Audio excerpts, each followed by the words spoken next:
நம்ம channel பார்த்துட்ருக்க viewers எல்லாருக்கும் வணக்கம். அனைவருக்கும் தீபாவளி நல்வாழ்த்துக்கள். இன்றைக்கி இந்த வீடியோவில் பொட்டுக்கடலை முறுக்கு எப்படி செய்கிறதுன்னு பார்க்க போகிறோம். வாங்க வீடியோக்குள்ளே போகலாம். ஃபஸ்ட்டு நான் 1 கப் அளவுக்கு பொட்டுக்கடலை எடுத்திருக்கேன். அதை ஒரு மிக்ஸி ஜாரில் ஆட் பண்ணி நல்லா மையாக அரைச்சி எடுத்துக்கிறேன்.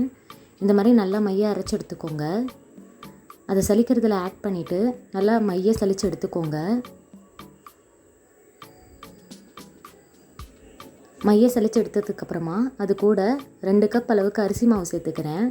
1 கப் பொட்டுக்கடலை மாவுனா 2 கப் அளவுக்கு அரிசி மாவு சேர்த்துக்கணும். இப்போ நான் வானல் சூடு பண்ணியிருக்கேன். அதில் 1 ஸ்பூன் கருப்பு எள்ளு சேர்த்துக்கிறேன்.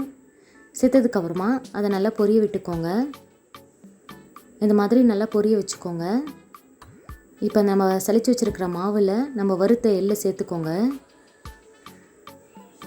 இப்போ நான் கல்லுப்பு தேவையான அளவு எடுத்திருக்கேன். அதில் 2 சின்ன பீஸ் அளவுக்கு பெருங்காயம் சேர்த்துருக்கேன். நீங்கள் தூள் பெருங்காயம் கூட சேர்த்துக்கலாம். கொஞ்சமாக தண்ணி கலந்து அதை நல்லா கரைச்சிக்கோங்க. இப்போ மாவு கூட 2 ஸ்பூன் அளவுக்கு நெய் சேர்த்துக்கிறேன்.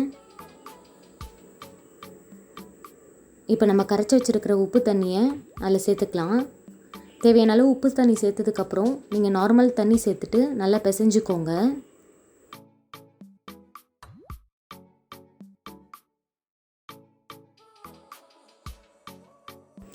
இப்போ இந்த மாதிரி நல்லா பிசைஞ்சு வச்சுக்கோங்க. பிசைஞ்சதுக்கப்புறமா அதுலேருந்து ஒரு சின்ன சைஸ் உருண்டை எடுத்து முறுக்கச்சியில் சேர்த்துக்கோங்க. சேர்த்ததுக்கப்புறமா நம்ம முறுக்கு எப்படி புழிவோமோ அந்த மாதிரி புழிஞ்சு வச்சுக்கோங்க.